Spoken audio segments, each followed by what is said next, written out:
ইরানের উপর নতুন করে নিষেধাজ্ঞা দিয়েছে যুক্তরাষ্ট্র। দেশটিতে চলমান বিক্ষোভ কঠোরভাবে দমনের অভিযোগে দেশটির শীর্ষ নিরাপত্তা কর্মকর্তাদের বিরুদ্ধে এই নিষেধাজ্ঞা দেওয়া হয়েছে। এছাড়াও মার্কিন অর্থ দপ্তরও 18 জন ব্যক্তির ওপর পৃথক নিষেধাজ্ঞা দিয়েছে। বৃহস্পতিবার রয়টার্সের এক প্রতিবেদনে এই তথ্য জানানো হয়েছে।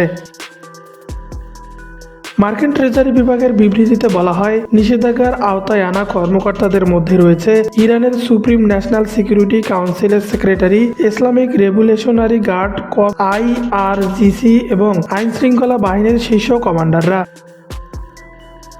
যুক্তরাষ্ট্রের অভিযোগ, তারা দেশজুড়ে বিক্ষোভ দমনের পরিকল্পনা ও বাস্তবায়নের মূল নকশাকার। প্রতিবেদনে বলা হয়েছে, যুক্তরাষ্ট্রের ফারদিস কারাগারকেও নিষেধাজ্ঞার তালিকায় অন্তর্ভুক্ত করেছে। মার্কিন পররাষ্ট্র দপ্তরের দাবি, এই কারাগারে নারী বন্দীদের ওপর নিষ্ঠুর, অমানবিক ও অবমাননাকর আচরণ চালানো হয়েছে। এক ভিডিও বার্তায় মার্কিন ট্রেজারি সেক্রেটারি স্কট বেস্টেন ইরানের শাসন গোষ্ঠীর প্রতি কঠোর হুঁশিয়ারি উচ্চারণ করেন। তিনি বলেন, মার্কিন ট্রেজারি জানে, ডুবন্ত জাহাজ থেকে পালানোর মতো করে আপনারা ইরানি জনগণের কাছ থেকে চুরি করা অর্থ বিশ্বের বিভিন্ন ব্যাংক ও আর্থিক প্রতিষ্ঠানে পাঠাচ্ছেন।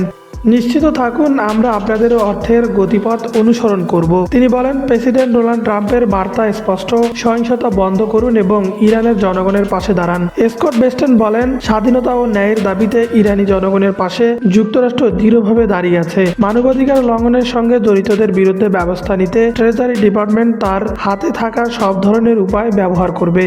এ নিয়ে নিউ ইয়র্কে জাতিসংঘে ইরানের মিশন তাৎক্ষণিক কোনো মন্তব্য করেনি। তবে তেহরানের শাসন গোষ্ঠী বরাবরের মতোই এই অবস্থানের জন্য যুক্তরাষ্ট্র ও ইসরায়েলকে দায়ী করছেন। এদিকে ইরানের প্রেসিডেন্ট মাসুদ পেজেশকিয়ান বলেছেন, সরকার বিক্ষোভের পেছনে থাকা অর্থনৈতিক সমস্যাগুলো সমাধানের চেষ্টা করছে। তিনি দুর্নীতি, বৈশ্বিক মুদ্রার বিনিময় হার এবং নিম্ন আয়ের মানুষের ক্রয় ক্ষমতা বাড়ানোর প্রতিশ্রুতি দেন।